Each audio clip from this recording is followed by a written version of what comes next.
2,000 years ago, approximately, that was true. It was at 0 degrees Aries.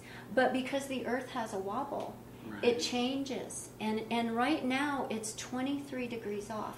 It's off by like 2/3 of a sign. So really, when they say the sun is at 0 degrees Aries, really the sun is at about 7 degrees Pisces. And it won't be at 0 degrees Aries for maybe about another 3 weeks or so. Which is, it's a lot of time. That's really a lot of time. That's 2/3 of the people that would say their sun is in such and such. It's really, it really in the sky was in a different, the sign previous to it. Well, I like Aries too, so. Well, you've got a really neat chart. Well, I'm anxious to get into it. Let's talk about this Taurus thing. Yeah, and it's all circled and in little green and everything. Here's Mitch's chart. Yes. As we talk about Mitch's chart, we'll see that your sun is not in Taurus. It is in Aries. The sun is exalted in Aries. What that means is that is the sun's favorite place to be in the whole zodiac. It loves being in Aries. It's a fire sign. The sun can shine there. It's exalted. And that's also where your moon is. So Aries is you're very Aries. You know, whether you know it or not, think about it. Start just kind of feeling that out. Aries is about initiating things. You probably love to initiate things. You get inspired. You're a very inspired person. And you think? And you love to kind of get the ball rolling. Maybe not so much, do the drudgery of, maintaining things. And that's where all Brandy's Libra comes in really well. Virgo, yeah, Brandy's Virgo.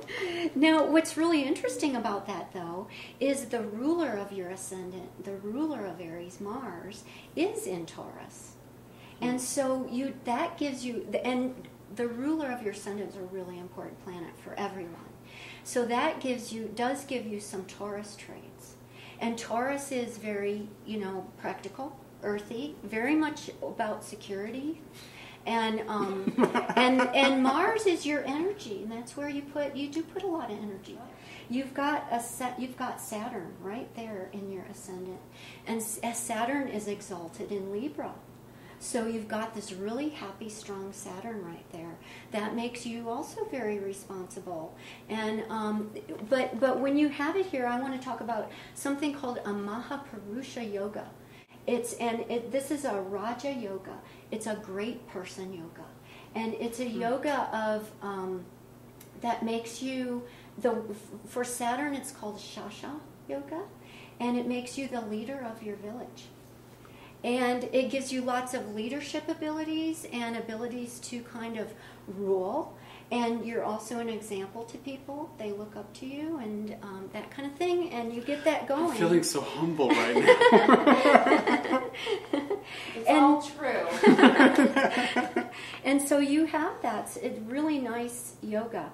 And these are things that we can see in people's charts that are very specific to Vedic astrology. And this is one of those combinations I mentioned where it shows things that you're good at and you'll also be fulfilled. In fact, when I looked at your career chart, I thought you could have been a really good lawyer. Speaking of lawyer, I mentioned lawyer before. You could have been a really good lawyer, and I don't know if you've ever even thought about doing that. But with your Aries ascendant, absolutely not. I'm sorry. No, with your Aries, I just could never do that. With your Aries, what that does is it makes you want to help the underdog. So if you were a lawyer, it would be for the masses and for the people who can't go out and hire one. You would probably work with social groups and things you're like absolutely right about that, because I could actually see that. The reason I just couldn't, I was exaggerating a little bit. I can't believe I'm going to say this on TV, but there's a few lawyers that I see with integrity. Yeah, well, and so I just couldn't put myself in that career just because of that reason. But I could definitely see where I would, I'm always fighting for that underdog. So, right. And I'm passionate about it. So. Right, and you would be very good at that, and you would do. In fact, the reason I saw that to begin with is you have something called Adana Yoga, which is a money yoga, with Jupiter in your ninth house. Now, Jupiter represents the judge or the law, and the ninth house also represents the law. It's also publishing. You could make money from publishing. But Jupiter, so I started thinking lawyer, and then I looked in your career chart, and sure enough, you would be very good. You could be very satisfied at, and you would have integrity. So there's some of those subconscious beliefs that we might see. I mean, in all seriousness, if I were talking to someone about their career, we might see that and go, oh, well, look at that. Where did you get that thought? And do you really have to keep that thought because maybe they would want to be a lawyer and help people, know, like they could. So it's actually kind of cool that you bring that up, because at the same time as you just giving the reading, you're also bringing up some of those feelings, some of those thoughts, ideas that have been holding us back, obstacles in our life, And so as we're having this conversation, I'm thinking to myself, God, what a limited thought that was, Yeah, actually. And that came out of my mouth. Yeah. I think of myself as so open-minded and I'll do anything. So it's that was a nice little tidbit. Well, that's, for me. And it's kind of cool that you said that's the reason you wouldn't, because, it's all about revealing things to us. Right. And kind of opening up our options so that we can be more conscious as we move forward. Making choices, bring things up to the conscious mind, analyze it, and then make choices, intelligent choices. Yeah. Wow, that was a lot of information. And I'm feeling like my cells are dancing, and I'm excited. So I thank you so much for this amazing interview and all this great information.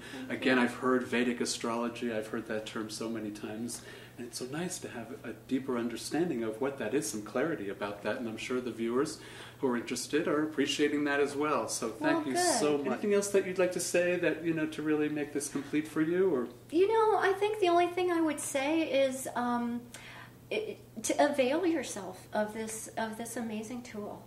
It's first of all, it's fun. It's always just fun to kind of hear about yourself, and but besides that, it's uplifting, and as you said, it's empowering, and it helps you move forward. Yeah, really good. Right. And if you'd like to find out some more information, you do have a website, Patricia? I do have a website. It's lightspiritedbeing.com. And I'll put that across the screen so everybody will get that across the screen. lightspiritedbeing.com. Right. And you can also, we'll put some information up on our website. It's Your Mind That Matters. We'll put up your phone number if that's all right, and your website as well. Sure. Great. Well, again, thanks again. Thank you. You're welcome. You have a wonderful evening, and thank you all. Have a great weekend. Enjoy. You. That was an excellent interview, Mitch. Very good. A+, as you've been known to say. I'm still floating on air after that. So thanks, Patricia, for coming out and filming with us. You are so talented. She has so much brilliance in that mind of hers. It was wonderful hearing everything she had to say about Vedic astrology. So thanks again, and thanks to you for watching our show. Have a wonderful weekend. Have a great weekend. Thank you.